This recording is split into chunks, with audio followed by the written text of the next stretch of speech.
you ready? Jamie Markley, David Van Camp, and Scott Robbins. We just become best friends, yep. Making sense of it all. Now I get it. And having some fun. Lighten up, Francis. Which means, presumably that means that the worst outcome has occurred. Again, presumably, we're waiting for more information in terms of what they found and what it means. And, you know, we don't know for sure that this is actually the sub that went under, but we'll be following that and keeping you updated on that throughout the day, whatever Coast Guard officials have to say later on. Meanwhile, Democrats in the Senate had a hearing on protecting Pride Month yesterday. Seriously, that was the thing. We need to figure out a way to... Did you know it was Pride Month, by the way? I'd heard something about it, but I'm not completely aware. So it's the whole month, right? Yeah, it's the whole month. Okay, all right. Of June, yeah. Okay. So apparently because there's all these anti-LGBTQ bills that are going out there, which I always love when they say that. It's 278 or whatever bills that are targeting the LGBTQ community. No, you're talking about bills that by and large are banning sex change procedures for children. And if we had an honest media, that's how they would portray it. But anyway, that's the narrative right now. So Democrats in the Senate took the bait and they decided to roll on and do this hearing. But it didn't go very well for them because Republicans brought in Riley Gaines. This is the former NCAA swimmer who's been outspoken about having biological men compete in athletics against women. She competed against Leah Thomas. She spoke very powerfully, I think, about the experience of like walking into a locker room and there's a naked guy. Yeah, and Leah Thomas used to be called Will Thomas. A guy just naked in the locker room, and they never got a choice. The women never got a choice to have a safe place for them to change, to prepare for their competition. They didn't get a say in the matter. And just a few years after the whole Me Too movement, it's shocking to me to watch Democrats just wipe away all of the rhetoric about protecting women. Mm-hmm. But here we are. Democrats brought in, though, the president of the radical left-wing organization, what is it called? Human Rights Campaign is what they call themselves. Yeah. They're nuts. Okay, they're absolutely insane. The president's name is Kelly Robinson. So Senator Ted Cruz, Republican out of Texas, asked her a very simple question. And the context, at least presumably, is there a difference between men and women in sports? But he just starts off with a very simple question. Do you believe that there is a difference between men and women? Pretty simple, right? If the question is about trans women... I'm just asking, is there a difference between women and men? What I can say is that the NCAA has rules in place. They've had rules in place for the last decade, and when this competition happened, I'm going to try again. The rules were clear. Do you believe there's a difference between women and men? It's a yes-no question. Do you believe there's a difference? Oh, I think that we're talking about this case with the NCAA. No, I'm asking a question. Do you believe there's a difference between women and men? Most people could answer this very simply. I'm curious if you're willing to do so. Oh, absolutely. I'm just putting it into the context of the conversation that we're having. I think that there are definitions related to sex. Is that a yes? So I'm trying to get a yes or no. I'm not trying to get a speech. Is there a difference between women and men? I think that there are definitions for biological sex. Okay, so you're not answering that. Let me ask you this question then. Why do women's sports exist? If you can't define a difference between women and men, why not abolish women's sports and just tell little girls to swim with little boys and see who wins? Oh, I'm simply saying that that sex is different than gender. Why and I do believe that women's sports have a great exist? value. I mean, Senator, I'll tell you right Ms. now. Robinson, please answer the question I'm asking you. Absolutely. Why do women's sports exist? I think that there are so many positive benefits to sports. But why have a separate category for women? If there's no difference between women and men, why to have women's sports? I'm saying that there's a difference between sex and gender. Right. And here we go, off to the races. Back on that, yeah. Right, and those biological realities matter, especially in the context of athletic competition. This is the same woman who yesterday said, well, I read a news article where a bunch of men were claiming that they could score a point on Serena Williams in a tennis game. I don't know what article that was. I have never heard anybody make that argument. Like we talked about at length yesterday. Nobody is saying, nobody is saying that David Van Camp, 5'11", husky radio host, can beat Serena Williams in a tennis match. Nobody's making that argument. I'm guarantee certainly you not. nobody She's a said it about professional me athlete. either. No, of course not. I mean, it's ridiculous. I mean, but I thought his framing was great. Then why do we even have female male athletes? Then let's just put everybody in the same blender and have at it. Right. Then I mean, and again, you can't answer that question because you know what the answer is. Yeah.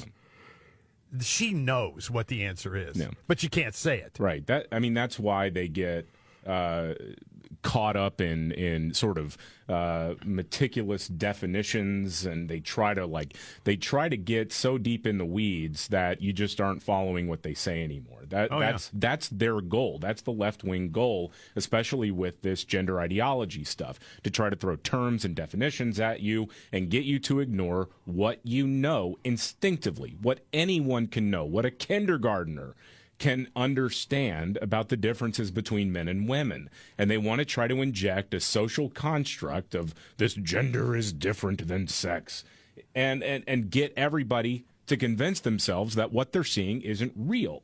Right. It's a conspiracy theory to say that there is no that a trans woman is a woman. That is a conspiracy theory. It is a conspiracy theory to say that a trans man is a man. No, that is a woman living as a man. That's reality.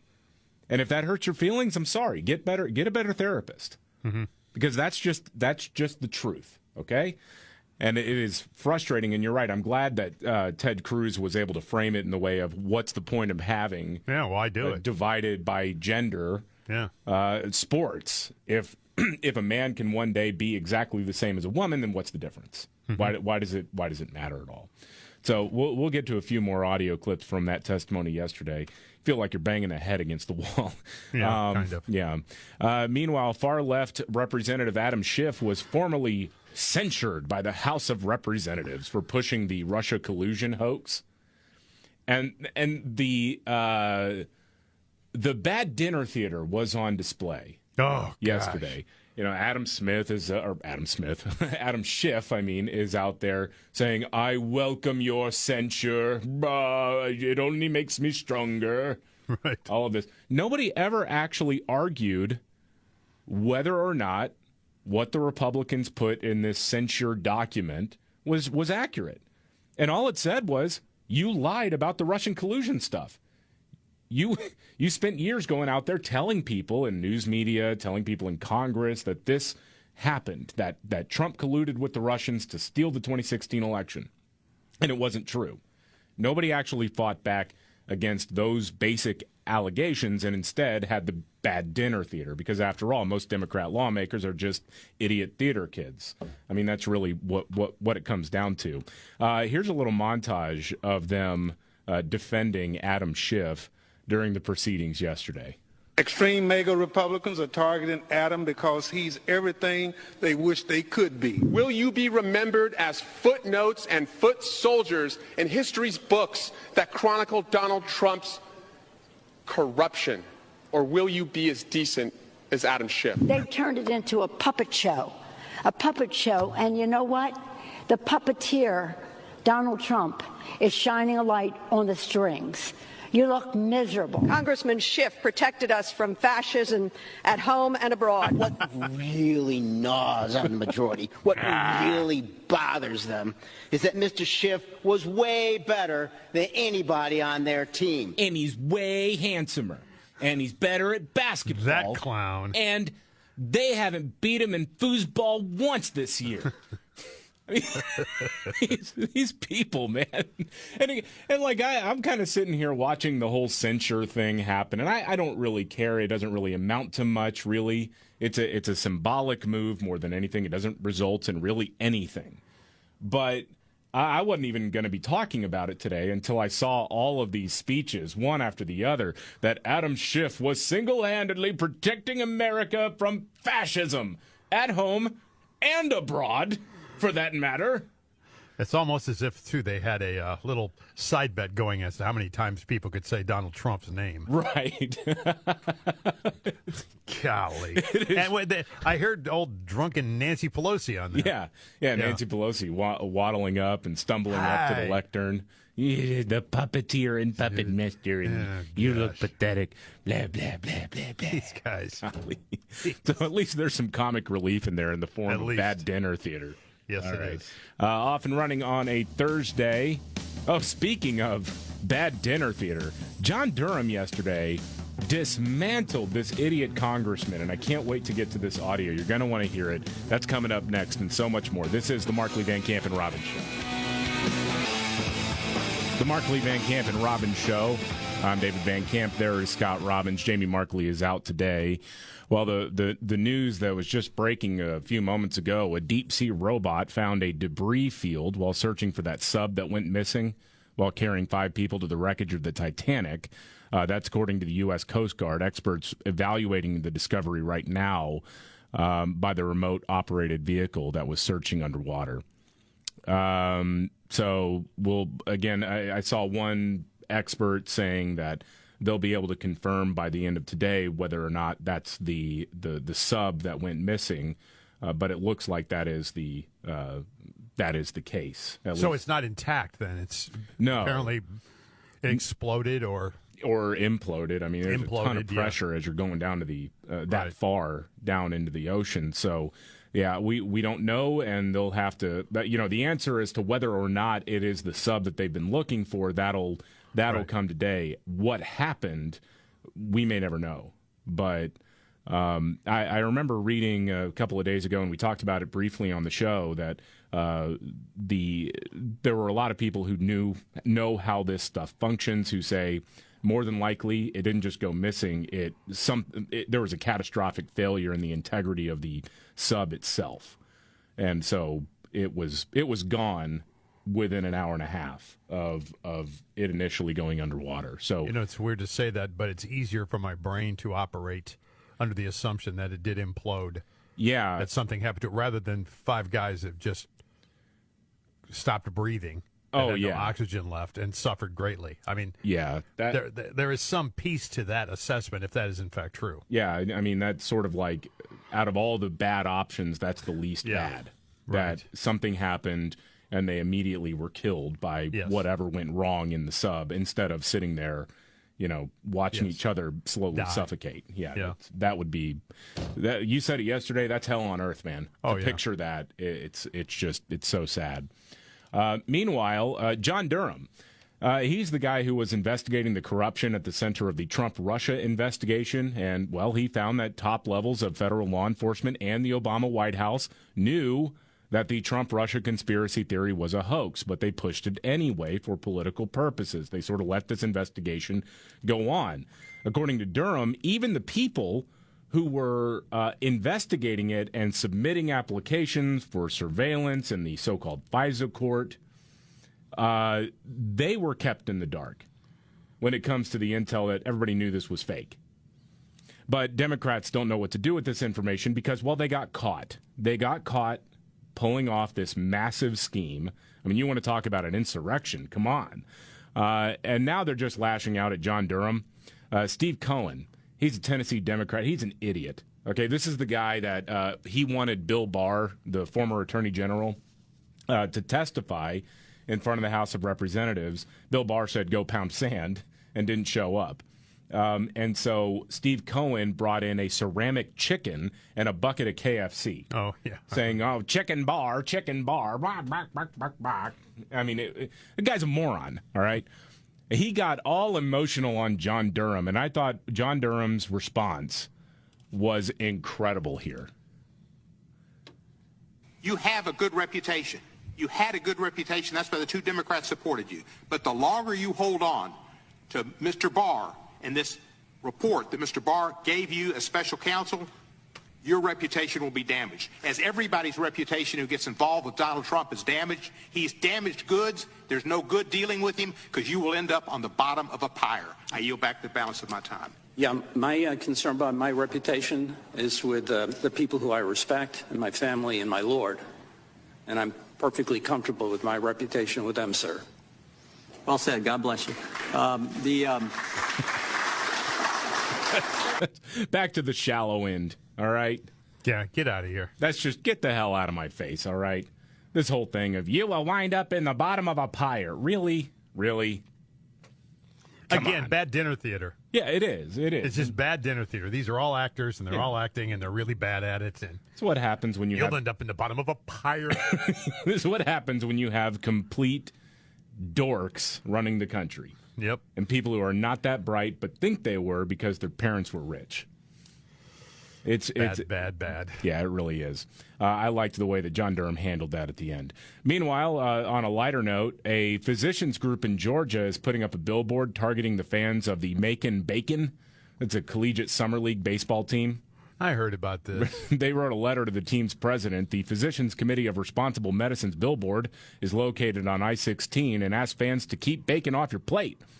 They sent a letter to the team president, Brandon Raphael, accusing the organization of glorifying bacon. Macon Bacon's glorification of bacon, a processed meat that raises the risk of colorectal cancer and other diseases, sends the wrong message to fans. I urge you to update the team's name to Macon Fakin Bacon and promote plant-based bacon alternatives such as bacon bacon or mushroom bacon that will actually help your fans stay healthy. As for Kevin, Macon Bacon's mascot, he can reveal that he's actually plant-based bacon. Okay, again, get out of my sight. You know what? I think we're not doing this, okay? With these types of summer leagues, and then you've got like low A ball and things like that, they always do crazy promotions, and they're really fun to pay attention to occasionally because they'll go for it. I think this is a promotion for the team. Bacon? I think they're working in cahoots to try to up the profile of this particular league or this particular team, get more people to show up and say, these doctors can't tell me to not eat bacon anymore. Right. And again, getting back to what the league is, this league is full of fun stuff. Yeah. That's what they do. As a matter of fact, they just defeated the Savannah Bananas. I'm not making that up. They did. So to get some kind of handle on what this is, right? Yeah. I think no fun police can just, dial it back a little bit. Well, I think that's probably what. I think the whole thing is actually just a nice guerrilla marketing campaign. And it may very well be, because I've never heard of this organization before. Yeah, the Physicians Committee of Responsible Medicine. Yeah. Yeah. That sounds fake, too. Right. Yeah. It probably is. We'll see. Yeah. All right, coming up, got a lot more to get to. We'll try to keep an eye on what's happening with the debris field that's been found that may be the remains of the sub that was looking for the Titanic or was going to tour the Titanic. Also, Mark Zuckerberg, Elon Musk, are they going to do a cage fight? We'll get to that next. Yeah. This is the Markley, Van Camp, and Robbins Show. The Markley, Van Camp, and Robbins Show. I'm David Van Camp. There's Scott Robbins. Jamie Markley is on special assignment. Well, the Coast Guard says they have found a debris field at the bottom of the ocean near the Titanic, and it looks like that is probably the remains of that sub that went missing on Sunday. Yeah. So we'll be waiting to hear what exactly happened. We should know by the end of the day, if not eminently, whether or not that is the vessel for sure. But it'll take a long time to figure out what exactly went wrong, more than likely. So if ever. If we ever actually find out, what exactly happened. So, because, it's not like picking up something at the bottom of your local neighborhood swimming pool. No. You're talking about a couple miles beneath the surface of the ocean. It's not exactly easy to recover wreckage. And then once you do, can you sort of reverse engineer what went wrong there? Go ahead. No, I just want to ask you a question. I said, are there specific safety instructions that must be put in place, federal guidelines, before you can do something like this? Or is it just kind of do whatever? I mean, it's the nature of exploration. I mean, I don't know. I mean, you've got a couple different governments involved in this.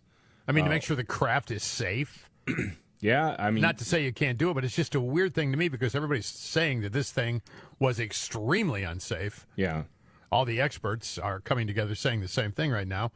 And I'm like, you've got to go through government regulations to, serve milk. Yeah. I mean, and you can go deep into the ocean and there's no regulation on anything. You just can build a craft and go down and do it, I guess, huh? I suppose so, yeah. I mean, it's a weird thing. I don't know. What government would wind up having jurisdiction over that? Yeah, exactly. But it just seems like it has to be able to withstand this, and this. And, yeah, I don't know. I mean, and in fairness, I know there's a lot of people who are saying there's, hindsight is 20/20. There was a documentarian who said a few years ago he took a look at the craft and said, "No, I'm out. Not going down in that." But again, hindsight is 20/20. This had several successful trips. Yeah. So again, we don't know what went wrong in this situation. The one thing that is not aging well is something that the CEO of OceanGate, the company that manages this, that does these trips, Stockton Rush is his name. He's on board or was on board. Something he said during an interview over Zoom a while back about who he hires to help innovate and who he won't hire anymore. This is not aging very well in light of the tragedy that has happened.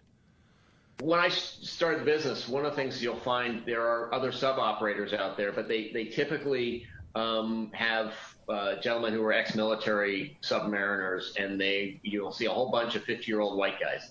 I wanted our team to be younger, to be inspirational, and I'm not going to inspire a 16-year-old to go pursue marine technology. But a 25-year-old, who's a sub-pilot or a platform operator or one of our techs can be inspirational. And so we've really tried to get very intelligent, motivated, younger individuals involved. To me, if you're designing a craft that's supposed to go like 2,000 whatever feet below the surface of the ocean, kind of want the best people. Yeah, I want the Wiley veteran, at least one of them. I want the guy who's actually been around the block a few times. Yeah, done it a few times, yeah. I mean, again, it's not to, tap dance on anybody's grave here, but man, I mean, if again, depending on what happened with this whole thing, you do wonder how much of this idea of this equitable, inspirational vision had to do with this, and not bringing in the right people, but bringing in people that you think are inspirational. So that is not aging well at all. No, it's not. And you say this guy's on board right now. I believe so, yeah. Yeah, okay. Yeah. Meanwhile, in much lighter news, I love this story. Facebook founder Mark Zuckerberg is apparently agreeing to do a cage match against Elon Musk, and Elon Musk is on board too. So apparently this all started a couple days ago. Elon Musk made a joke about this the other day, saying, yeah, I'll totally do a cage match against Mark Zuckerberg. And Zuckerberg responded by saying, send me location. Musk responded with 2 words, Vegas Octagon. Then he tweeted, I have this great move that I call the walrus, where I just lie on top of my opponent and do nothing. You got that? The thing is, I hope this happens, but also Elon Musk needs to do a little bit of training. Now, listen, Mark Zuckerberg, in my book, is the 3rd or 4th worst human being on the planet, okay? If civilization ends within my lifetime, he'll have had something to do with it. But that said, he is training himself to be a super nerd. Remember the story a few weeks ago where he went to a jiu-jitsu competition? He won. He was in disguise. He wore a mask. Oh, yeah, yeah. And then he won. And then also, apparently, he's done something called the Murph. Have you ever heard of this? No. It's a workout challenge, a CrossFit workout challenge. That's in honor of a Navy SEAL who died in Afghanistan in 2005. And so people will raise money and say, I'm going to do the Murph on Memorial Day. And then they'll raise money for charitable organizations benefiting veterans and the families of fallen soldiers. Mm-hmm. So a nice thing. Apparently, Zuckerberg did it. Now, let me tell you what the Murph is. You run a mile, then you do 100 pull-ups, 200 push-ups, 300 bodyweight squats, and then run another mile while wearing a 20-pound vest. Mark Zuckerberg did that in 40 minutes. That's pretty good time, Scott. That's not bad, no. That's not bad at all. It would take me 40 years to get that done. Musk has got to find the battery compartment and pull the battery out. Right, well, yeah, that's all you have to do. For him to win, yeah. He brings in a paperclip and finds the reset button. Yeah, somebody suggested maybe Bezos jumps in there, too. Yeah, that'd be fun. More fun. It's like celebrity deathmatch here. 3 go in, 1 comes out rules the world. Right. Oh, God. And you got to put a ladder in there and a chair. And, of course. Yeah, exactly. All right. Well, it is that time. We do this every day. It's a little bit we like to call What's Your Story? It's maybe not the biggest story of the day, but it's something that caught your attention. We'll start with you, Scott. What's your story today? Well, the mainstream media right now is frothing at the mouth. They really want a Biden-Trump rematch. They assume now that Donald Trump is absolutely so toxic that Joe Biden can beat him, right? Mm-hmm. So Reuters now is taking their shot at Governor and Republican presidential candidate Ron DeSantis with a story about something that was installed in the governor's mansion as a donation that appears structured to avoid ethical disclosure requirements. Florida law requires public officials to disclose all gifts received with a value of over $100. But evil Ron DeSantis received a golf simulator worth tens of thousands of dollars in a donation that appears structured to avoid ethical disclosure. A golf simulator. Yeah, and it apparently is a gift to the state. It is a gift to the state and will remain there after the governor's gone. But here comes Reuters. Yes, they didn't disclose that gift of that golf simulator. Boy, this would be a scandal if the circumstances were drastically different. Yes, right. But that's what media does all the time. They've done it to Trump. They did it to Mitt Romney. They do it to all Republicans. Now here's the deal: if you really want to make a couple of bucks tonight, you have a buddy, sit down with a buddy, having a beer, whatever. You're at the bar. CNN is on. Bet him that this will be one of the leads tonight on CNN and win the money. Yeah. Ron DeSantis caught up in an ethical quandary. Yeah, okay. He's a terrible guy. The quandary continues with Ron DeSantis. Well, of course. Ron DeSantis apparently has a golf simulator that he's not taking with him when he leaves the governor's mansion. But that's a scandal because we're dumb. Interestingly enough, Putin has one as well. Oh, my Coincidence? Gosh. We think not. There is a P tape of Ron DeSantis, too. Oh, my gosh. Crazy. Yeah. Golf simulator. Okay. What's your story going around the bend, talking about the story that may have caught your attention, may not be the biggest story of the day. This one caught my eye. A band of squatters took over a small island off of Florida's eastern coast and built their own community, complete with a multi-level treehouse, a welcome center, and a trampoline. Now, the Volusia County Sheriff's Office, they posted a video of deputies and other law enforcement officials posting no trespassing signs on the island. It sits just off of a bridge near Port Orange. Authorities, though, in the tape are remarking how the wooden structures on the island are significantly better made than those on other nearby islands that have also been taken over by squatters. It's pretty impressive, honestly, said one deputy in the sheriff's office video. The number of structures have grown exponentially over the past few years. And the video of the shack showed a sign that said it could be rented for $10 a night. Certain structures had been painted or decorated with what appeared to be a platform bed that was suspended by ropes. Looked pretty nice, actually. So there was also a 4-story treehouse that was assembled out of leftover timber on the island. Holy cow. Now, it's state-owned, so deputies have kicked them off. But nobody was there to be arrested. They've just put up no trespassing signs now. And I suppose if anybody gets caught, they're going to be prosecuted. But it's just crazy, man. They got like Swiss Family Robinson going on this little island. You know, they got a 4-story treehouse, man. Did they take to What to Do on the Island brochures? Golly. There's a welcome center there even. That's what? They you know what they ought to do if it's owned by the state, they make sure that everything's up to building codes, whatever they are in Florida, and then just open it up. Call it Squatter's Paradise. Yeah. And then it's a state attraction. You can go in there and spend $10 a night to go stay where a bunch of hobos. Be like a B&B. Exactly. Yeah. I like it. Yeah, nice views. Mm-hmm. What is it, like coconuts and things that they eat there? I like Gilligan's Island. I don't know. It's weird. You could pretend to be stranded on a desert island. Out spearfishing, yeah. Talking to soccer balls and volleyballs and whatnot. Right. Wilson! Oh, man. God. We got to get to this story. You won't believe what bookies are taking bets on.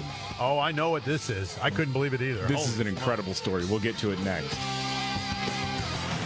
The Markley, Van Camp, and Robbins Show. I'm David Van Camp. There's Scott Robbins.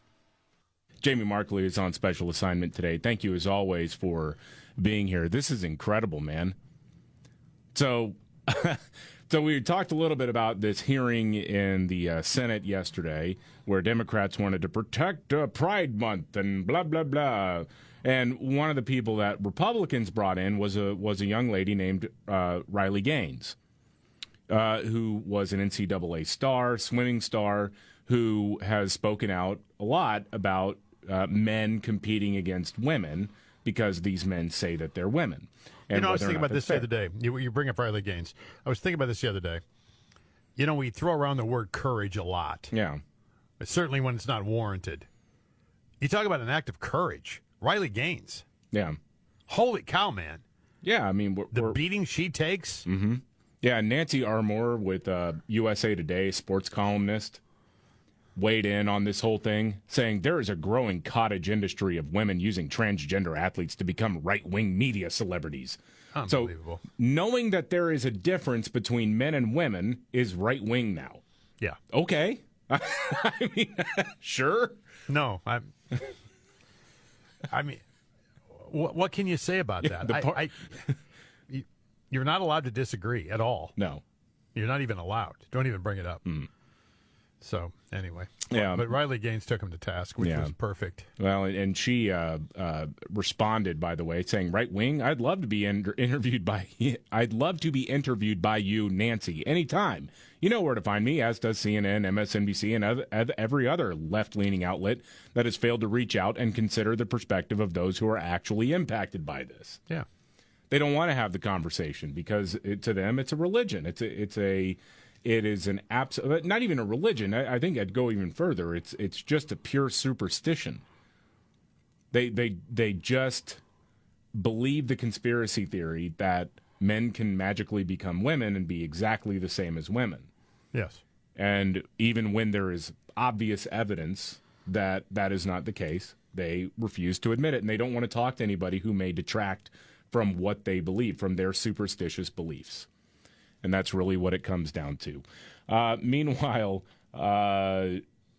far-left Representative Adam Schiff was formally censured by the House of Representatives for pushing that whole Russia collusion hoax. Yeah. And I'll say it again, I don't really care much about the censure thing because what does it amount to? Not really anything. But it's a political act. It's basically saying, shame on you, Adam Schiff.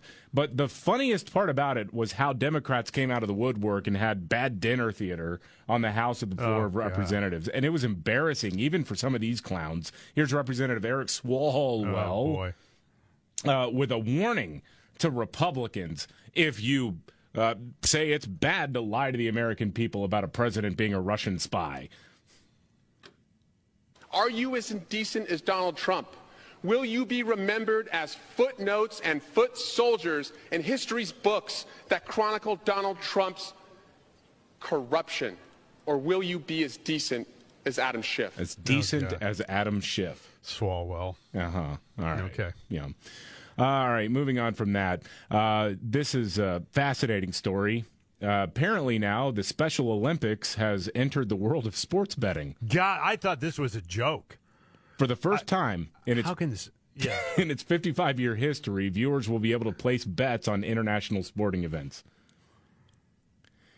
I don't have the words. I don't even know where to start with this. I don't know. I mean, to me, it's one of those things you hear this like, oh my gosh, you can bet on the Special Olympics now, and it's one of those things that feels wrong, but I'm trying to work through exactly why that would be the case. I mean, the people who take part in the Special Olympics are athletes. They're real athletes. Of course they are. That are competing against one another. And, well, people like to bet on things. What's the problem? God, are we running out of things to bet on? We got to keep looking? I mean, this could be a lucrative thing. Maybe actually get more viewership than the WNBA. I suppose. At first I was... Maybe you're right, because I took a step back and I'd go, well, everything else you can bet on, I guess, why not, right? Nobody's breaking any laws here, but it just seems so, I don't know, like I want to hose myself off for thinking about it. Yeah. Yeah. Well, we'll keep an eye on that. This is the Markley, Van Camp, and Robbins Show. Are you ready? Jamie Markley, David Van Camp, and Scott Robbins. We just become best friends. Yep. Making sense of it all. Now I get it. And having some fun. Lighten up, Francis. This is the Markley, Van Camp, and Robbins Show. I'm David Van Camp. There is Scott Robbins. Jamie Markley is on special assignment. So the Coast Guard is saying that they have found a debris field at the bottom of the ocean near where the Titanic is. And I remember a few days ago reading that there were experts who believed that it probably had some sort of catastrophic failure on the way down. And so this was more of a recovery mission than it was a rescue mission anyway, although you always hope for the best. Mm-hmm. And to me, as we've talked about, it's morbid to say, but out of all of the bad options, something happening on Sunday seems to be the least bad.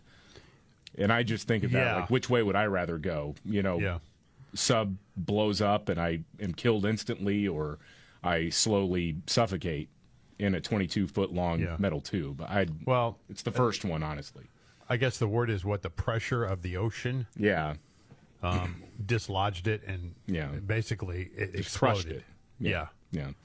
So anyway, and again, if that's what happens, death is pretty much instantaneous. Yes. Oh yeah, absolutely. Yeah. So I thought this was interesting. I don't even want to give too much of a preamble to this, but we know that media tends to be rather ghoulish in these types of situations, right? Mm-hmm. In any sort of life and death thing, they want to try to ramp up the drama as much as possible. News Nation, a fairly new cable news network, had this on their screen. I just want to play when they decided to start rolling with this. It's Ashley Banfield on News Nation talking about how they are covering the missing sub. For the next 6 hours and 52 minutes, there's a countdown clock on your screen right now. And that is the estimate of how much oxygen is left for these 5 people. They put a countdown clock on the screen? Holy smokes, man. Well, and it looks like they weren't running out of air at all, because they had already perished. But like that, dang, man, you're really going to put a countdown clock? Whose idea was that? That's brutal. I don't know, man. It's the same geniuses who decided to have a death count during COVID on the screen every single day. Yes. It's something for the dazzling coverage and we got to have this remarkable coverage of everything. It's just, did they keep it up till 0? Evidently so. Yeah. And then what? Then what? And then I guess they're out of oxygen. Okay. Gosh dang. That is really weird. That leaves a bad taste in my mouth. Yeah. Yeah. The death clock rolling. Mm-hmm. Meanwhile, when I don't know if you saw this from Snopes, this is a big fact-checking website. They actually tried to tie this disaster to Elon Musk. Because he's the rocket guy? Because of Starlink. This is the satellite internet provider that they have. That is a subsidiary, I guess, of whatever his rocket company is called. I'm blanking on the name now. Mm-hmm. SpaceX. But what Snopes put up was, when news broke of the failed communications between the sub and the mothership, a number of news reports and posts claim that the missing submersible was relying on Elon Musk's Starlink satellites for its communications. This claim is true. Except it's not, because it's literally impossible for Starlink to be used by the sub to communicate. I was going to say, yeah. Line of sight stuff doesn't work that way. Yeah, right. Once you get under the water, you're cut off from communication with a satellite. Mm-hmm. And basic physics would tell you that. So the company does use Starlink, but it had nothing to do with the failure of the sub, because it wasn't even pretty clear it wasn't just a communications failure that happened with this particular situation. Now Snopes, after all the backlash, is rating it as false. But anything to try to ding Elon Musk, because golly. I don't understand. Like I'm not an Elon Musk fanboy. I kind of look at him with befuddled amusement more than anything. I think he's funny. I think, hey, he can do some good things, some bad things. I just think he's fascinating. He's a fascinating figure, but I'm not emotionally attached to the figure of Elon Musk. I don't understand why so many lefties hate that guy. Well, because he challenges them. Yeah, but he challenges their narrative. He came out the other day and said, "I'm done with this cis stuff." Yeah. If you use cis as a descriptor, I'm going to throw you off Twitter. Yeah. You're done. Yeah, I'm going to suspend your account. Yeah. Stop it. Well, people are offended by it. Nobody wants to be called cis. No. We're not doing this. Yeah, the cisgender thing. Yeah. Yeah, that's a complicated way of saying that you're a normal person, that you were born a man or a woman, and you realize that you're a man or a woman, and you live your life that way. I can clearly remember the first time I heard it. I think I asked one of you guys, what is this cis? Am I cisgender? What is this? What it comes from is this weirdo German sexologist in the 90s who wanted to come up with an alternative to transgender. So cis is it's Latin for like on the side of or something like that. Uh-huh. So basically it's an extra descriptor for what everybody else calls normal. And it got picked up really in earnest probably in 2014, 2015, of being more popularly used to the point where now it's like common to say, oh, yeah, you're cisgender. No, I'm just a guy. I'm a man. Musk was like, we're not doing this. Yeah, we're not doing that anymore. If you do it, I'm booting you. Yeah. Now that you bring that up, that reminds me of this. This clip has been making the round. It's from Norm Macdonald, old comedian, of course, passed away a couple years ago. And years ago, he had a great way of describing the term cisgender or cis male or whatever. It was on his talk show when he was interviewing the British actor and comedian Stephen Merchant. You may have seen him in different movies. He was one of the guys behind the original Office in the UK. Yeah. And this is something that I think he puts it perfectly at the end of this clip. You know that you are a cis male? Have you ever heard of that term? A cis male? Cis male. C-Y-S-M-A-L-E. So what it means is that you are a man. You're born a man. Well, as far as you know. As far as I know. And you identify yourself as a man. Yes. That's a cis male. Now, I don't understand. Where does that... Is this a new phrase? Yes, it's a way of marginalizing a normal person.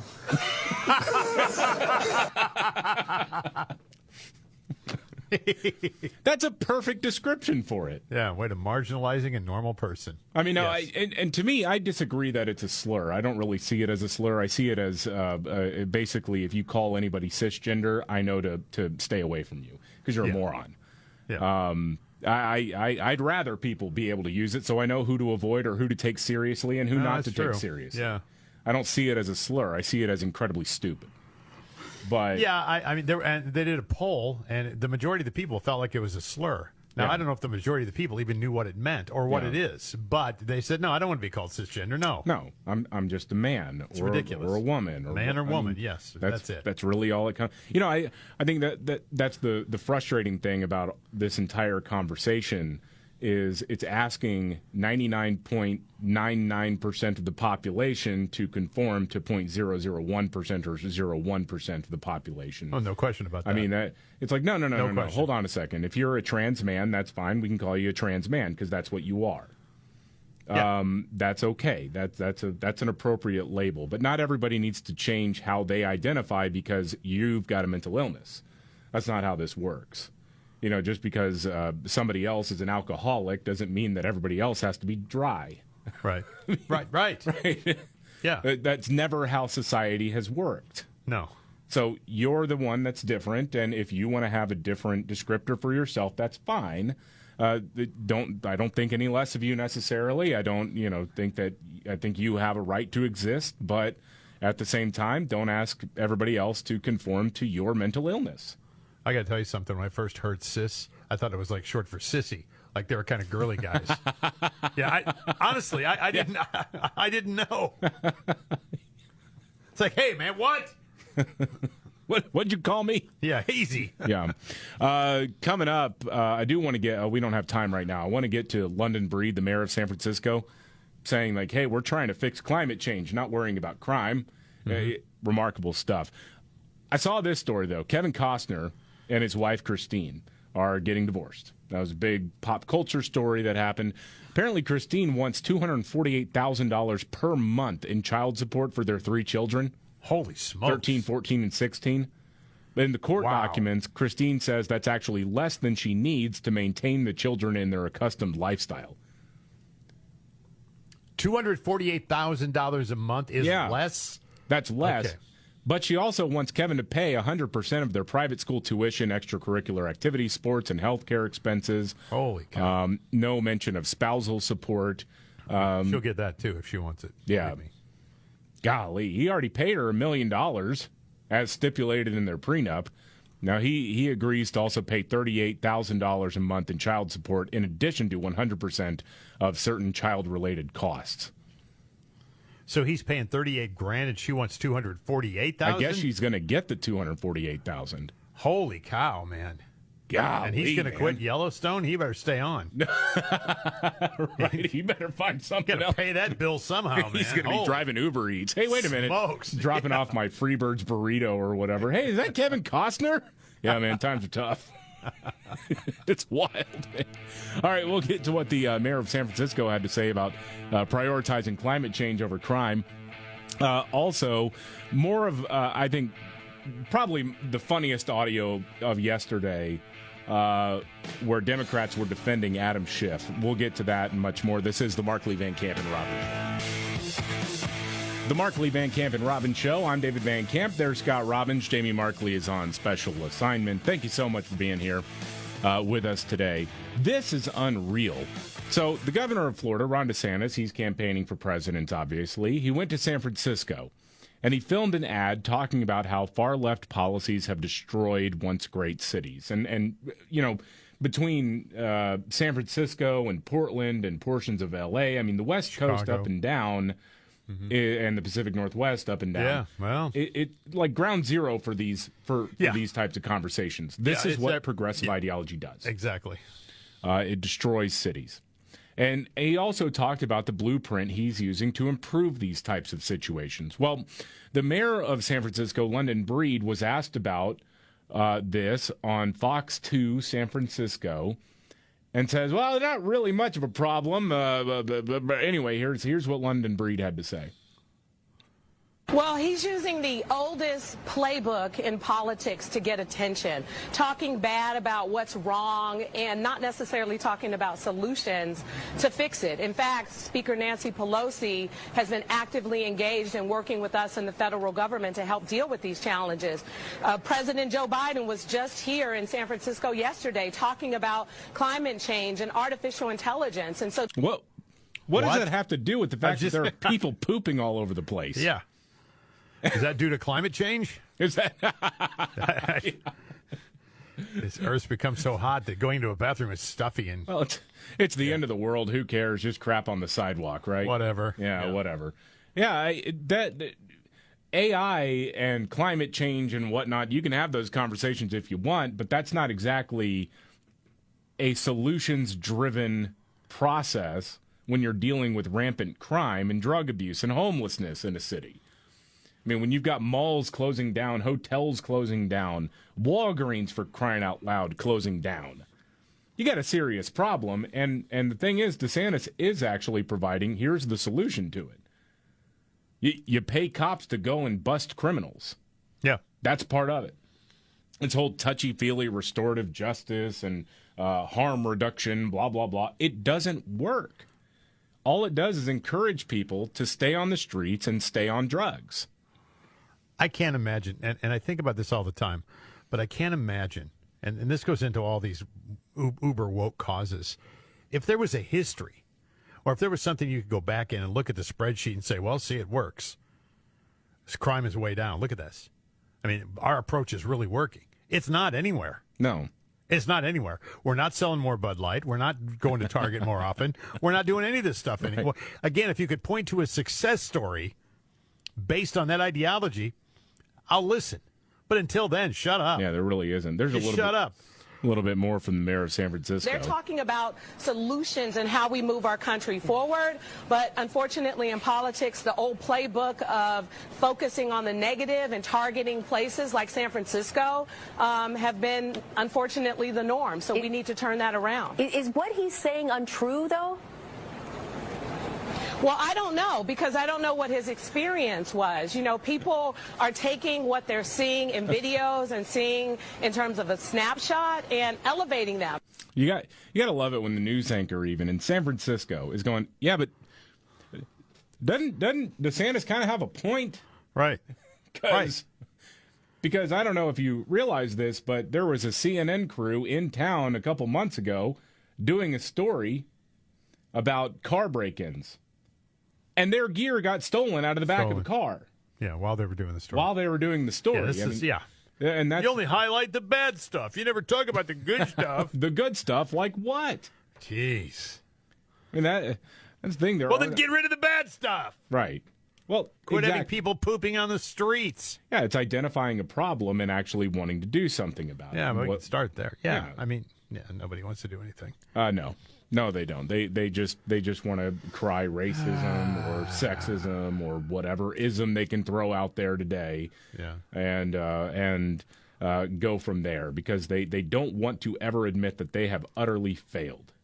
We don't want some guy coming in here with a bunch of solutions. No, we don't want it. Maybe we like the smell of feces on the sidewalk in the morning. Yes, some people prefer the smell of sourdough bread. Yeah, we got feces. Okay. And you'll like it. They're going to put those on sandwiches soon. I'd like a number 2, please.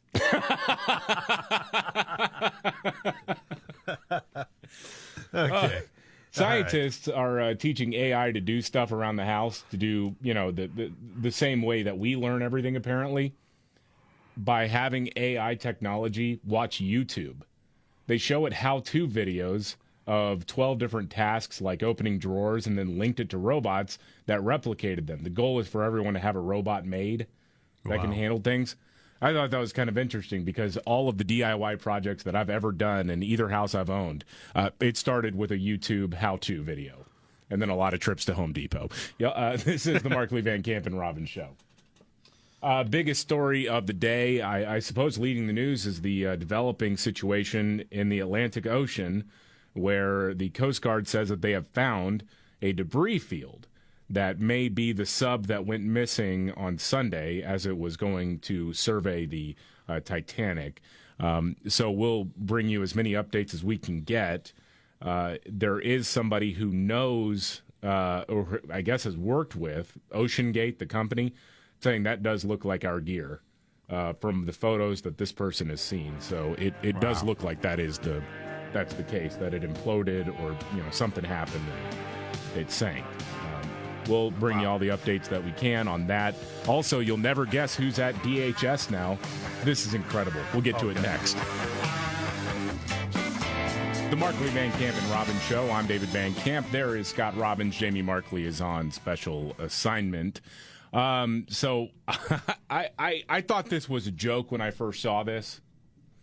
But the U.S. Department of Homeland Security, the guy who heads up that operation, Alejandro Mayorkas, announced that there will be a new membership class to the Homeland Security Academic Partnership Council, which he reconstituted last year. The council will provide strategic and actionable recommendations to the Secretary on campus safety and security, improved coordination, research priorities, hiring, and more. And somebody who is going to be on this panel is Randy Weingarten. Randy Weingarten is the head of the American Federation of Teachers, AFT, who is one of the chief proponents of school lockdowns. Oh, yeah. Big time. And still says, I worked tirelessly to reopen schools, when the record shows just the opposite. We all know this. She didn't, yeah. And so the Department of Homeland Security has now decided to give her a say as to how schools are run from a security standpoint and a research standpoint, which is terrifying. If you can swing it, get your kids out of public school. And you know what? It's time to start lighting up the phone lines of different representatives at the state level to try to get school choice legislation passed. The only way that we get monsters like her out of your kids' education is by completely forcing public schools to compete with better institutions, or hell, just different institutions. How's she going to screw this new job up? Oh, well, see, here's the thing, though. Mm-hmm. Let's go through what exactly they will be doing and providing advice and recommendations. They want to look at safety and security, including prevention, response, mitigation, recovery, and other emergency management and preparedness measures. Well, we know Randy Weingarten's position, which is as soon as it all hits the fan, just close the schools down. Right. Screw the kids. Mm-hmm. We got adults to worry about. Improving coordination and sharing of actionable threat and security-related information, including threats of violence as well as targeted violence and terrorism prevention. Now, why that should worry you is because Randy Weingarten and several other people on this list, including now, the head of Homeland Security, have been talking about parents who raise a stink at school board meetings being terrorists. Right. The left-wing organization, the Southern Poverty Law Center, has targeted parents' rights organizations as white supremacists. A lot of these people work hand in glove with the people in charge at the top of our federal government. So this is a new declaration of war against your right to raise your kid the way you think they should be raised. And to have one of these people who was, again, among the loudest defenders of keeping schools closed over COVID, even when the science went against that, even when it was proven that school-related transmission of COVID was lower than the general community surrounding the school. She doubled, tripled, quadrupled down on the idea of keeping your kids out of school. Yeah. And that anyone who thought different from her was wanting to kill children. Yep. And the Biden administration says, hey, you know what? We're going to put her on a task force in the Department of Homeland Security. That's the thing. I mean, incompetence rises to a certain level, and then it just continues to rise. I mean, again, what's the track record? What would incite or invite someone to ever suggest that she be raised up, elevated again to another position? Yeah. I mean, I don't understand. I cannot wrap my head around it. Are they going to do, glass ceiling again with her? First lesbian? Oh, yeah. Hold the position? Maybe. I'm just curious. I don't know. Dude, it's disgraceful. Wow. Especially when you look at the people who are going to be on this, and they're making this announcement the same day that the so-called Nation's Report Card comes out that shows that a couple decades worth of progress in reading and math has been wiped out in the last 3 years. Mm-hmm. And you're going to elevate these people to provide expert opinions on how to improve education in America? Are you kidding? You should laugh them out of the room. We should never listen to these people again. No, I agree. Every decision that they have made has been wrong. Wrong. Yeah. Every single one. And for all these people that talk about, well, Black Lives Matter and all this stuff, you take a look at the demographics in terms of where reading and math proficiency have fallen the most. It is young black kids that have been left behind, a lot of times because they're in these districts that are either affiliated with or affiliated with groups that are friendly and on the same terms as the AFT. And they kicked these kids out of school, knowing damn well that they didn't have a support structure at home that was going to make remote learning even a possibility. I mean, it's just disgusting what these people have done. And it's unconscionable that the Biden administration would even consider bringing them even further into the fold when it comes to shaping our nation's schools. Say the only upside of this would be that she is no longer the president of the teachers union, but that didn't happen either. So no, she's still involved in that. She'll work a couple of gigs then at the same time. You know what they say, money talks, right? Gosh. I mean, these people raise a lot of money for the Democrat Party, whatever, screw the kids again. We don't care. It's so disheartening. Meanwhile, Democrats in the Senate had a hearing on protecting Pride Month because I didn't realize it was Pride Month. Did you? What? I missed it. Yeah. Really? Something I just found out. Yeah, that it was Pride Month. Huh. Thanks for giving me the heads up. I was wondering why so many people were walking around with rainbows. Yeah. Strange. I thought it was like I don't know, some celebration of the Noah's Ark story from the Bible. I don't know. It was strange. Anyway. The hearing didn't go very well for the Democrats because Republicans brought in the young lady named Riley Gaines, former NCAA swimmer, who's been outspoken about having biological men compete in athletics against women.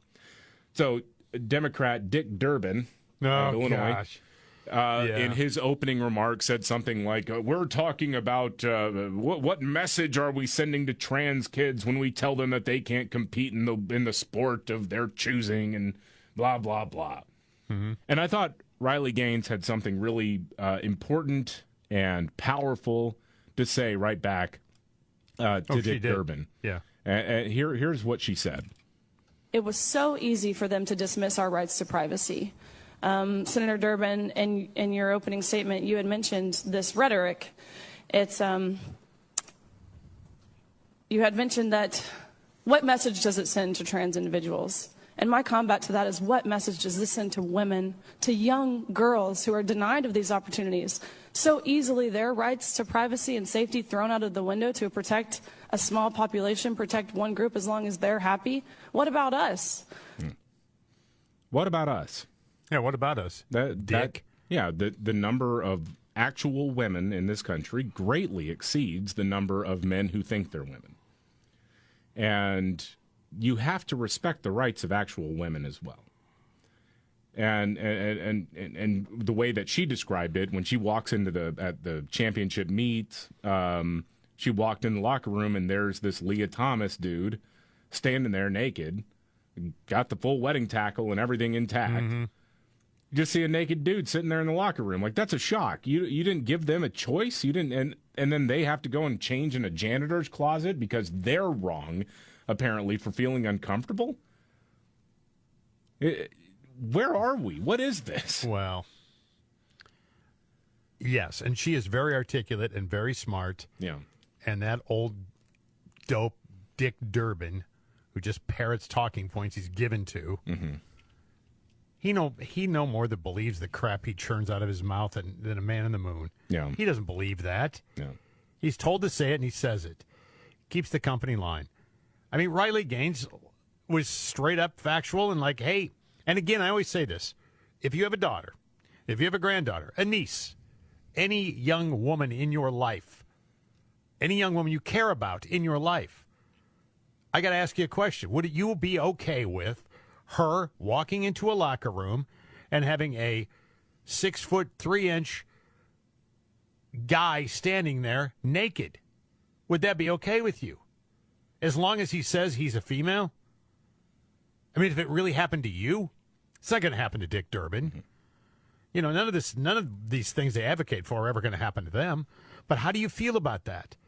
I mean, is that okay with you? And if that's okay with you, then I guess it's a bigger problem. Yeah. But right now, I'd say to myself, most right-thinking people, most rational people in this country would say, of course this isn't acceptable. And it isn't. No. What are we arguing about? I just, again, I don't get it. You know, the point's been made that this is bigger than just worrying about a small percentage of mentally ill people and fighting for some rights or whatever that apparently don't exist. Yeah. And it is about getting people en masse to believe something that they know is not true. Yeah. Getting them to do that. Because if you can look at a guy and say, oh, he's a woman, then they can get you to do anything. They can get you to believe anything. If you can look at Will Thomas and say, yeah, that's a girl, then what exactly would be the line for you that you wouldn't cross anymore? Right, yeah. Where is it? It doesn't exist anymore. Because now you've believed something you know is not true. And that's why when you get academics out there or activists out there who talk about, well, there's different things, biological sex and gender, blah, blah, blah, they try to confuse you as much as possible with terms and definitions and things that they made up 5 minutes ago. And they try to make it seem like you're the dumb one for not understanding that Will Thomas is a woman. But don't let them do that to you.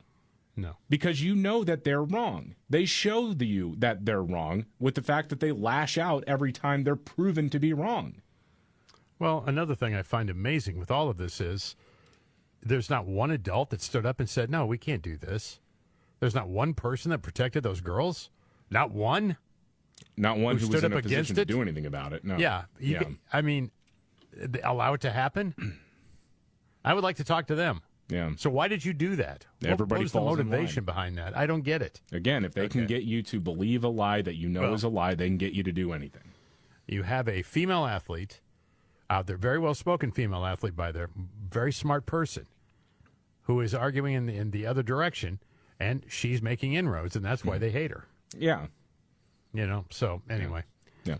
Gosh dang, I still can't believe we're arguing about this stuff. I can't. No, yeah.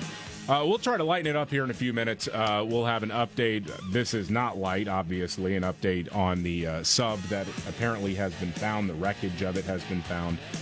But there is something kind of fun coming up. The 5 best summer jobs for teens. Oh, wow. Wonder if you've ever held these positions. This is the Markley, Van Camp, and Robbins. The Markley, Van Camp, and Robbins Show. I'm David Van Camp. There's Scott Robbins. Jamie Markley is out today. Thank you so much for being here. Well, the Coast Guard says that they have found a debris field on the bottom of the ocean floor near the Titanic, and the presumption here is that it is the sub that went missing on Sunday on its way to go on a sightseeing tour of the Titanic. So in some ways, again, it's the least bad of all the bad outcomes that could have happened here. Obviously everybody was hoping that they'd be able to find them alive, but knowing that likely they had perished, it's the least bad scenario to have them perish instantly by being crushed by the pressure than it is to slowly suffocate over the course of several days in this metal tube. It sounds morbid to say that, but I mean, if you're faced with the choice, which one would you pick? Yeah, well, it's more humane, that's for sure. Yeah, I'll take the being crushed and dying instantly. I realize this is not on our sheet right now, but the Indian Prime Minister is now giving a speech at the White House. Yeah. Did you see Joe put his hand over his heart for the Indian national anthem? Yes, I did. Oh, my gosh. Oh, yeah. Okay, if you haven't seen the video. Yeah. So he's sitting there with the Prime Minister, or standing there with the Prime Minister of India. Yeah. And the band strikes up and starts to play. And Joe, like the idiot he is, puts his hand over his heart while they're playing the Indian national anthem. National anthem. And it stays there for about 20 seconds or so. And he slowly moves his hand back down. Now, listen, I think that Joe Biden is a senile, bad guy. He was a bad guy before he's senile. He's worse now that he's senile. However, that was maybe one of the most human moments I've ever seen from him, because I had a flashback to when I was 14, the first time I ever went to a Catholic Mass. And I didn't know, am I supposed to stand up? Am I supposed to kneel? What am I supposed to do? And one of the times I thought I had the rhythm of it. I stand up, and no one else stood up in the entire congregation. Yep. And I slowly kind of sat back down, like, oh, just saying hi. My name's David. Hi. Not a Catholic. Sorry, guys. Just here with a friend. It was funny because, again, I don't know why he did it to begin with. I guess he thought the national anthem was going to be played. Yeah. I mean, I guess that's the thinking behind it, but clearly it wasn't. Yeah. But he's standing there with his hand over his heart. You're right. And he's looking around the room like, is anybody going to see this? And then all of a sudden he starts to frown like, that doesn't sound like the national anthem. Yeah. He slowly puts his hand back down. Boy. Like putting it down quickly would be disrespectful.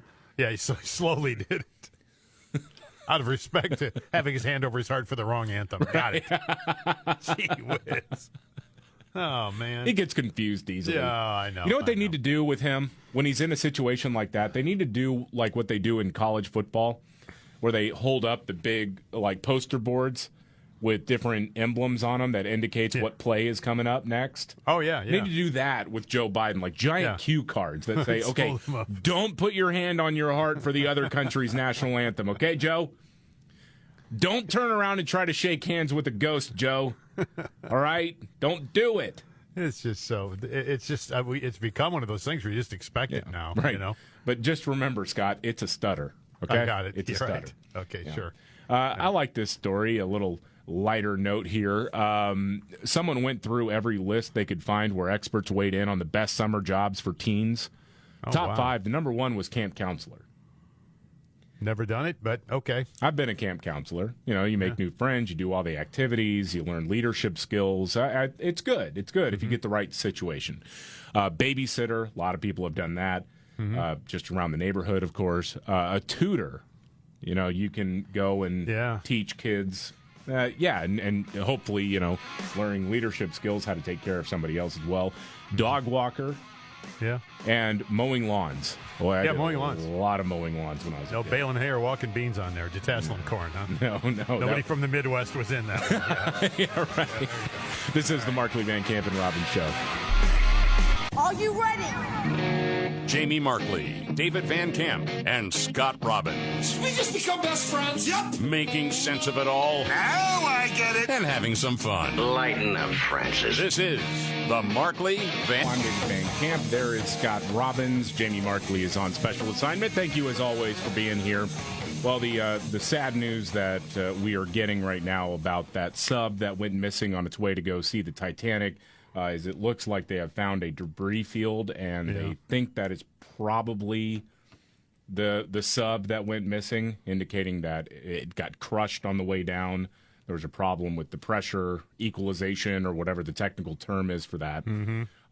We'll find out more. There's supposed to be a news conference in about an hour that the Coast Guard is going to be giving with regards to this situation. But as far as I can tell, it sounds like this is the thing. This is the sub, and of course, no survivors from that. But we'll wait to see what the Coast Guard had to say on this. By the way, as this is a grim situation, obviously, we talked about News Nation, this relatively new cable news network that had a countdown clock for gauging until the how oxygen much, ran out. Yeah, until the oxygen ran out. Jeez. Yeah, that's rough, man. But in a situation like this, and just kind of pulling back the curtain on the process of reporting news, especially when you have 24 hours to fill, sometimes really bad ideas come up, and sometimes people think there are good ideas and they turn out to not work out all that well. But you're trying to basically keep the ball in the air. With this situation, it's like, okay, the sub is missing. They're probably gone. It's just a matter of finding whatever is left of the vessel that they went underwater with or in. CNN apparently ran out of things to talk about with this, and so they decided to explore other angles. They interviewed a lady whose husband's uncles died on the Titanic to talk about how the tourism element of this was disrespectful. Whoa. You talk about scraping the bottom of the barrel here. I want to hear the interviewer is pretty awkward in this because they realize about like halfway through that this was a mistake. But this is almost comical, hearing this lady talk about how, well, we really shouldn't be using it as a tourism site because people died in the Titanic. Okay. Yeah. Being an educator, I'm more on the cusp of, if you're going to go down there, no, just revere the Titanic as a grave. They should be there to revere her in an educational way, to think about who these people were, why they lived, how they died, because just by looking at Titanic, you could see the tragic and the violence. They died by violence. They didn't die, they didn't die peacefully. It wasn't like they fell asleep and woke up the next day in heaven. I mean, I wrote a poem called Titanic Among the Clouds, Angels Guide Thee Home. And I feel that Titanic is in two places right now. I'm an educator. I'm a historian. I'm a poet. What did you think they were going down there to do? Yeah, they weren't going down there and planning on, I don't know, putting a water slide in it. Right. Listen, it was a bunch of guys with a lot of money who wanted to see the Titanic for themselves. that wanted to go down and actually witness what it was and look at it from their ship or whatever you want to call that thing. That's what they did. Yeah. I mean, they weren't learning. I mean, I don't think they would have learned anything. I don't think there was educational value in it, but that's what they were doing. Well, I mean, there probably was. I mean, they're not going down there to spray paint their names on. No, nothing like that. I just think it's a curiosity thing. Yeah, sure. When you got a lot of money, you can buy yourself a lot of things. Yeah. And you can buy yourself a ticket to go look at the Titanic. I mean, my gosh. Well, I mean, even the videos I've seen, I find mesmerizing. Yeah. Because it's an eerie, whole eerie thing. It looks eerie, and it's sitting at the bottom of the ocean. It's just, Yeah, and I mean, look. Would I have paid to go see it? No, I don't want to get into a tube and go that far down. Not at all. But I understand the fascination with it. Mm-hmm. I understand why these guys might want to, because now it's like there's arguments going around, some really awful memes today. Wow. Oh, yeah. About, these rich guys and screw them and, okay. Guys died, I mean, we can argue about the fact that whether it was worth the money or whether they should have spent the money on that or spent it on homeless camps or what. You can argue till the cows come home. Yeah. Fact of the matter is, it's their money. They did it. They did what they wanted to do. Nobody deserved this. No. Nobody. I mean, you know the risk going into it. I don't understand the hatred of these guys. I mean, again, if I had that kind of money, would I spend it to get into this little tube to go down to see the Titanic? No. And, gun to my head, I would say that I think that the whole venture is kind of dumb. I don't get the fascination with wanting to go down there. But they can do what they want, and I don't understand the saltiness of this, why there is such pushback on a spirit of adventure. Yeah, I'm not sure on that one. I do know, because I know several people like this, who are just fanatics about the Titanic. Yeah. They bought all the books. They've seen the movies, the documentaries. They're just fascinated by it. Yeah. And I would say if they had the kind of dough these guys did, they would have done it. Yeah. Because they would have wanted to get a close look at it. And these guys can also social media the whole thing. And, that's just something they wanted to do. It's so tragic. Yeah, it's something they wanted to do. They didn't ask you to pay for it. They paid for it. Yeah. So. Well, and unfortunately, they're all expired at this point. Yeah. That's what it looks like, yeah. Or it certainly looks that way, yes. I mean, look, for anybody who's saying, that could have gone towards a charity or that could have gone towards research or whatever, I would just ask you, if that's your opinion, it's your right to have it, but how much of your income goes towards any of those ventures? Right, I know, yeah. I mean, and if the answer is zero, then I would advise you to shut the hell up, honestly. No, I mean, I agree with you then, yes. It's just one of those things. I mean, I bristle when I see that because I'm like, oh, geez. Yeah. I mean, the 5 guys died, so anyway. Yeah. Meanwhile, of course, we all know that Hunter Biden has reached a plea deal for these tax crimes and essentially is getting probation for violating federal gun laws. Now, this is a rich guy who disgusts me. Yes. Well, yeah. I mean, right. Well, you don't understand. He was just reaching for the spirit of adventure of getting rich off the American taxpayer. Exactly. And smoking crack and taking part in an international sex trafficking ring. Okay, that's it. CNN's Jim Sciutto decided he was going to make a really good point, Scott. Okay. Oh, no. All right. He's going to own the conservatives who are a little upset at this deal that was reached with Hunter Biden. Okay. Listen to these words of wisdom. I can't wait now. Yes. Now, this will come across as a facetious question, but are Republicans going to push now for tougher enforcement of tax crimes and gun crimes? I mean, that's the essential argument here, is that the penalty is not severe enough for things that this party has actually undermined. For instance, IRS ability to chase down tax crimes and tax fraud. I mean, if you're looking for intellectual consistency to go all the way through here, doesn't exist. I think you're going to have a hard time. That's a stupid person's idea of a good argument. Yeah.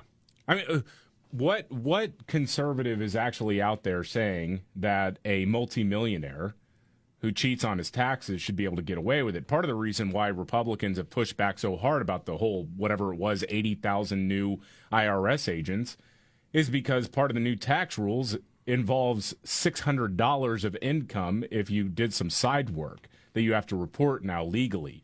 And it's because we know the IRS always goes after lower and middle income earners because they don't have a team of lawyers that are going to fight the IRS.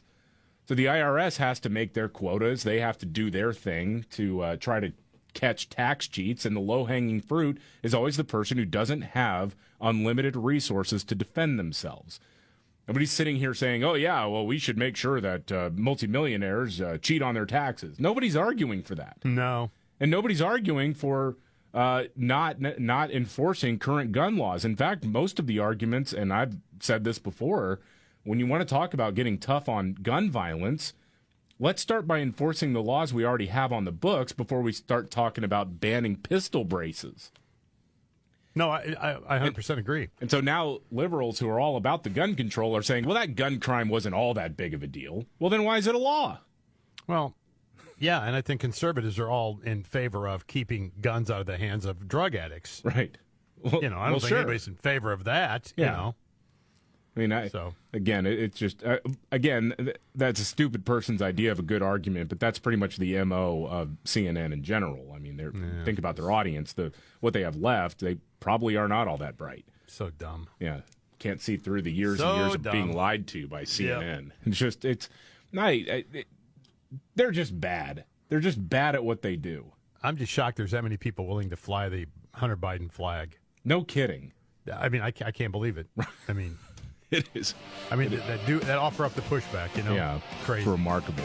All right, we got a news update on the way. Also, a $1 million playground has opened in Pennsylvania, and it's based on a board game. Oh. We'll get to the details of that next. This is the Markley, Van Camp, and Robbins Show. The Markley, Van Camp, and Robbins Show. I'm David Van Camp. There's Scott Robbins. Jamie Markley is on special assignment. I wonder how long this can keep going on with the Hunter Biden, Joe Biden corruption stuff that keeps getting sort of the drip, drip, drip confirmed over the course of time. I wonder how long this can go on before people actually start reporting it. I would have said it would have been out in the open by now. Yeah. Well, it never seems to end, though. There is no end date. It just goes on and on and on. So the House has dropped a document now detailing interference on the part of law enforcement into the investigation with the Hunter Biden laptop, which, by the way, remember in 2020, right before the election, Twitter wouldn't share it. NPR got on a soapbox and said, well, it's not verified. Mm-hmm. We're not reporting on this because we're the good guys. And, CBS, 60 Minutes, Leslie Stahl is saying, well, it can't be verified. We have no way of verifying the laptop and evidence of potential crimes that were committed that is on the laptop. Well, the FBI had the laptop in 2019. They verified the authenticity of the laptop in November of 2019, almost a year before the thing became public. But we were told, no, it's Russian disinformation.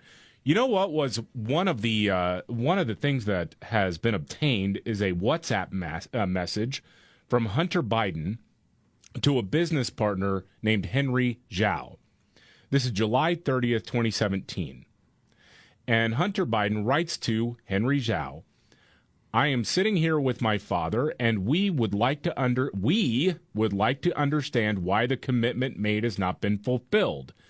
Tell the director that I would like to resolve this now before it gets out of hand, and now means tonight. And if I get a call or text from anyone involved in this other than you or the chairman, I will make certain that between the man sitting next to me and every person he knows and my ability to forever hold a grudge, that you will regret not following my direction. I am sitting here waiting for the call with my father. Joe Biden, who at that time was out of office, is explicitly mentioned as being sort of a mobster enforcer for his crackhead son. Yeah, the Godfather. And media is like, oh, well, hey, just lunch-pail Joe, man. Hey, going after Hunter Biden, that's sadism.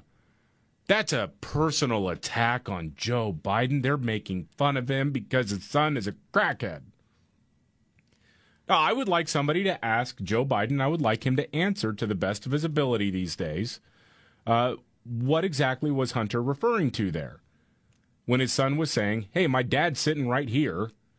I need an answer on whatever transaction they were doing tonight, or he's going to make your life a living hell. I'd like to know. I'd like to hear from the president what this means. Mm-hmm. Like, we're supposed to believe that during the Trump administration, that laughably, Paul Manafort, actually, it was before he was even elected president, Paul Manafort, the old campaign manager, had a meeting about Russian adoptions in 2016 with a Russian person. And that was a smoking gun that they were coordinating with the Russians to steal the election in 2016.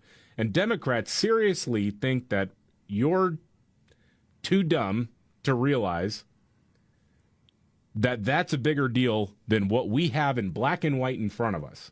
Right. With the Hunter Biden, Joe Biden business scams. I mean, what are we doing? What are we waiting for? I really don't know. I'm sitting next to my father. I'm sitting next to my dad. And by the way, Dad knows. Well, yeah, Dad knows. Oh. Where's my money? I need it tonight. Tonight. Now, again, is it possible that he was just saying that without Joe's knowledge? Maybe. Well, it's possible. Maybe that's possible, but that's why I'd like to ask the president what exactly his son meant by that. Just a huge tough guy flex. I don't know. I mean, but it's when you read it to me, it really sinks in that we are talking about corruption on a level that exceeds even expectations. Yeah, it's right there. It's there in black and white. I don't know what the holdup is. I don't know why it's other than political. I mean, we're going to leave Hunter alone. Yeah, leave Hunter alone. That's an emotional sore spot for Joe Biden. He just loves his son, who's had his demons in the past and all of that. And like we were making the point yesterday, man, the attacks on the quote unquote attacks on Hunter Biden have nothing to do with just the fact that he was a crackhead. No, as evidenced by the fact that nobody is dragging Ashley Biden through the mud for also being a crackhead. Nobody is doing that. Okay, Hunter Biden. The issue, singularly, is that Hunter Biden was trading off of the family name, and Joe knew about it and took part in it and benefited from it. Yeah. While he was vice president, after he left the vice presidency, and who knows, may still be benefiting from it. I have, again, I don't know because nobody will ask those actual questions. And when they do, they get called. And if anybody does from Fox News or Newsmax or anyone else, they're just called, right-wing conspiracy theorists. And, oh, my gosh, we need to shut this down because it's probably Russian disinformation. That's probably what it is. It's despicable, man. No, it's right there. How is this not there. Like the lead story everywhere or one of the lead stories everywhere, at least in the political media world? No, because they think, well, Joe probably had a good reason for it, and he's a nice guy. This is the Markley, Van Camp, and Robbins show. Biggest story of the day, aside from, again, in black and white, plain English, Hunter Biden talking about working out a business deal with his dad and threatening somebody for not coming through with the business deal that they orchestrated. Of course, non-political news, they have found a debris field, which they believe, or it appears they believe, is the remains of the sub that went missing. Again, waiting for confirmation of that. The Coast Guard's supposed to be giving an update in about half an hour now. So we'll know more certainly by this time tomorrow about what happened. Yeah. We may have an inkling of what happened. But, again, that stuff takes a long time to figure it out. So we'll bring you the latest. This is the Markley, Van Camp, and Robbins show. The Markley, Van Camp, and Robbins show. I'm David Van Camp. There's Scott Robbins. Jamie Markley is out. Thank you so much for being here. So you mentioned earlier, Scott, that Joe Biden is meeting with the Prime Minister of India today. Yes. And, of course, you may have seen the video. It's pretty funny, if you see it, where Joe Biden has his hand over his heart during the Indian national anthem. Mm-hmm. And then slowly, when he realizes it's not our national anthem, slowly lowers his hand down like nobody's going to see it if he moves too slow. Yes. Just very awkward. And, again, remember, it's a stutter, okay? He's not senile, it's a stutter. That's right. Well, he's doing a press conference, and they're talking about climate change with the Prime Minister of India, which is one of, if not the leading polluters on the planet right now. Yes. I mean, we can drive all the Teslas we want, and we'll never actually nix out what India and China are putting into the air. in terms of carbon.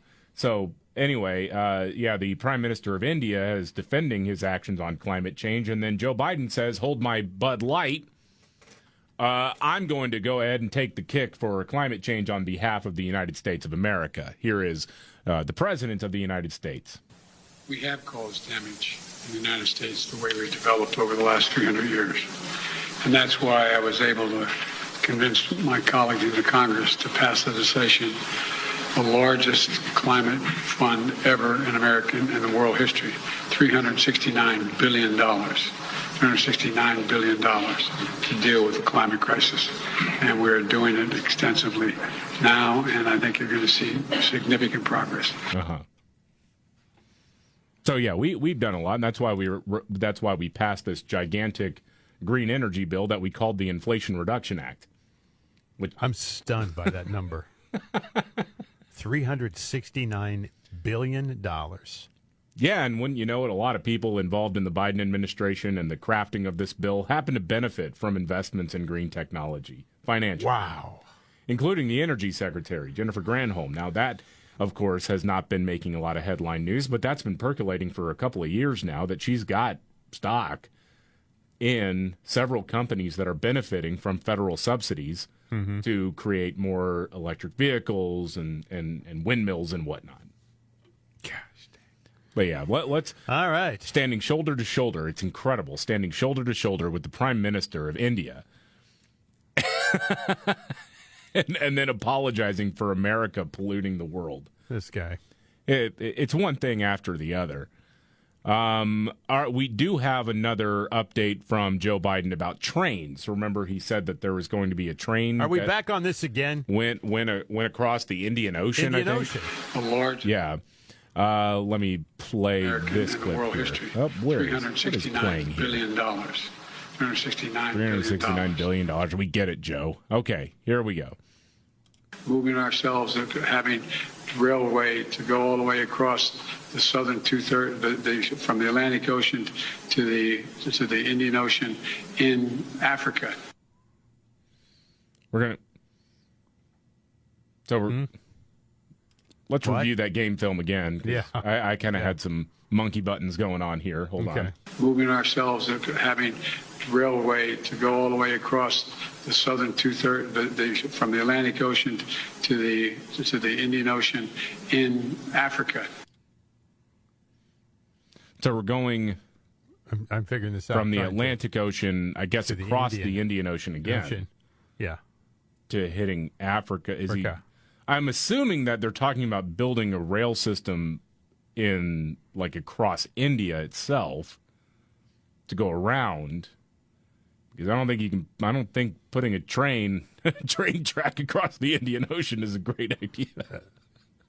But that's exactly what he said. Remember, it's a stutter. Yeah. I wondered that too, because I'm like, is he suggesting that we put beams in the ocean to carry railroad tracks across? What is going on? I don't know, but he also talked about solar energy, if you want to hear this clip. Of course I do. But there's a lot of technology that's available that we're sharing and we share with one another. We've learned how to do solar energy, which is considerably cheaper than it is for fossil fuels. The same way dealing with not just solar, but dealing with wind. There you go. Oh boy, is it really cheaper to do the solar thing? Because that's a good question. That's an open question. You're just rubbing. So Scott, he always wears a baseball cap, and he just popped the bill up a little bit, lowered his glasses ever so slightly, and just rubbed his forehead. Do you need some Excedrin? Are you okay? I just keep thinking I'm going to wake up. We couldn't have elected this guy, could we? Did this really happen? Well, no, because Trump won, and everybody knows it, right? You got another world leader standing next to you going, I can't believe this either. This is crazy. I still maintain, I would love to have a one-on-one conversation with any of these translators who travel with foreign dignitaries. Oh, yeah. How do you translate that? I don't know. What does that look like? Or the lady that they have doing the sign language translation? Yeah. Because sometimes, and I don't understand sign language, but sometimes it really does look like she's just throwing her hands up in frustration, like, I don't know. Well, I think in sign language there is a shoulder shrug that goes with it. Like, I don't know. Yeah, right. I don't know what he just said.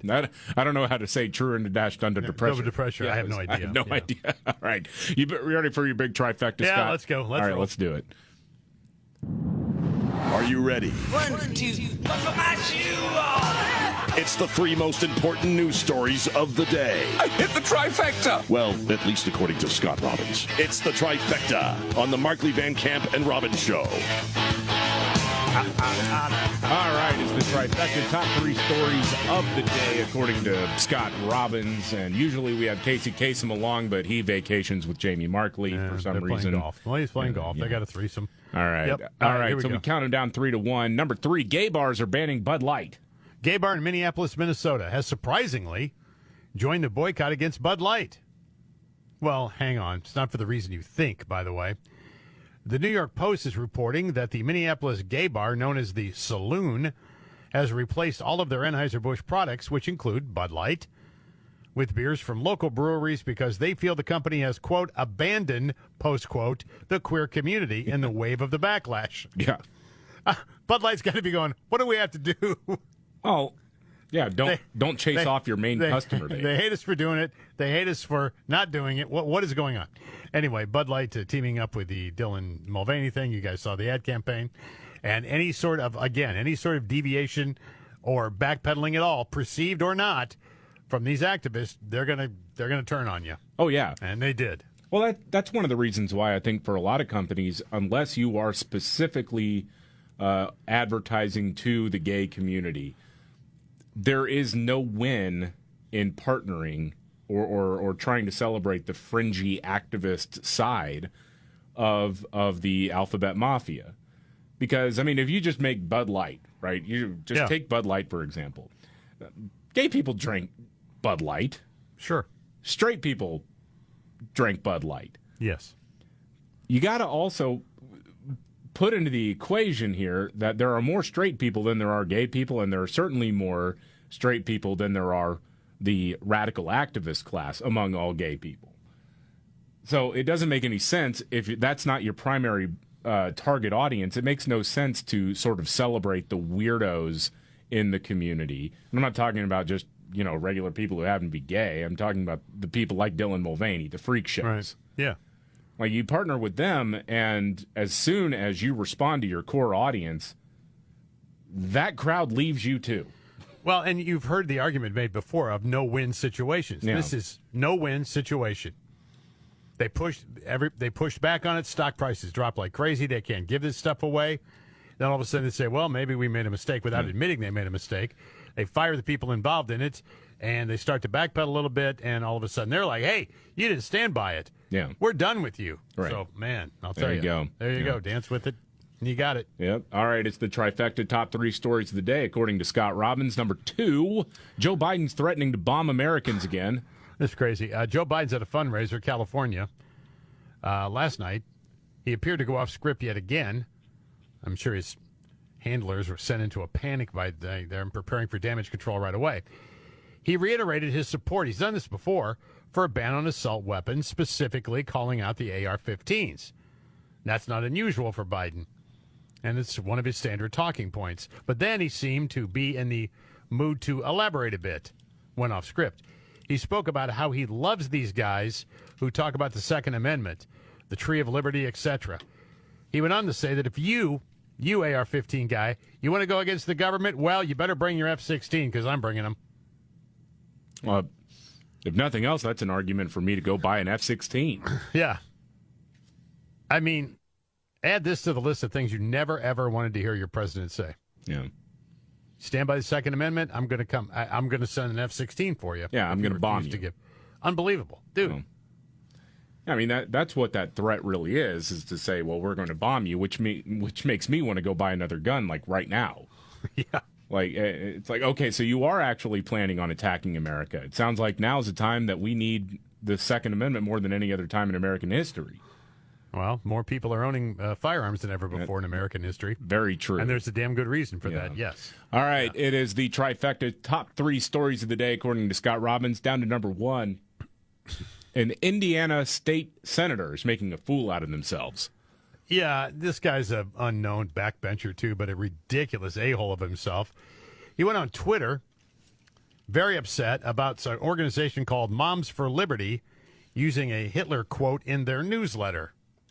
He got all upset about it. He said the local chapter of Moms for Liberty quoted Hitler in their first newsletter yesterday.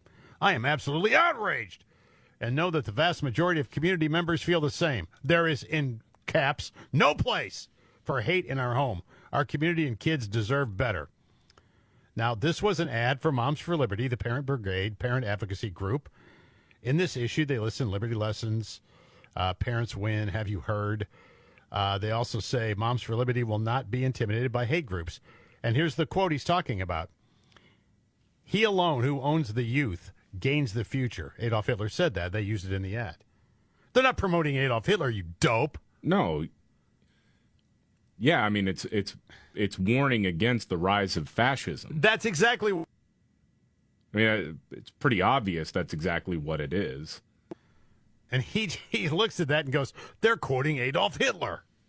I mean, yeah, I you know what, man, I won't take that crap from a bunch of people who have started, who decided to jump on this weird branding campaign of calling the so-called election denialism the big lie. Right. Like, you realize that was what Nazis said. That was a Nazi rallying cry, the big lie. That was part of a propaganda campaign that justified their actions in exterminating the Jews. And these morons in national media and in the Democrat Party decided to co-opt that Nazi phrase to talk about Donald Trump. These people see dog whistles everywhere. Yeah. Everywhere. All right, dummy. I hope somebody said, hey, come here, don't do that again. Right. Here's the point they were trying to make, but you're not smart enough to figure that out. No. They're quoting Hitler. How dare these mothers compare our collective ownership of children to Hitler? Outrage. Wait, did he actually use that phrase? No, I used it. Oh, okay. I was about to say their collective ownership of children. No, that wasn't him. That was me. I was about to say, dang, man, are they actually coming out and saying it? I mean, I know Joe said it. There's no such thing as one person's child. But all they have to do is see Adolf Hitler, and the context is completely over their heads. Right. They just start foaming at the mouth immediately. Right, and then they see Donald Trump, and they just say Hitler, or they see something they don't like, and they say Hitler. Hitler. These people invoke Hitler like. Again, I've said this before, and I'll say it again. The language that they've co-opted, if you called somebody Hitler, that was a big deal. That person was evil, man. You just didn't randomly call people you disagree with Hitler, right? Yeah. So what does the word mean anymore? What does it mean? Yeah, generally. It's like racist. It's like sexist. It's like, phobia, whatever. It doesn't mean anything. I like that. That needs to be the name of your book as you're breaking down societal problems. Phobia, whatever. Whatever. I like just that. like I like whatever that. it is. Yeah. All right, that's the trifecta top 3 stories of the day, according to Scott Robbins. We got Nimrods in the news coming up and a news update. This is the Markley, Van Camp, and Robbins Show.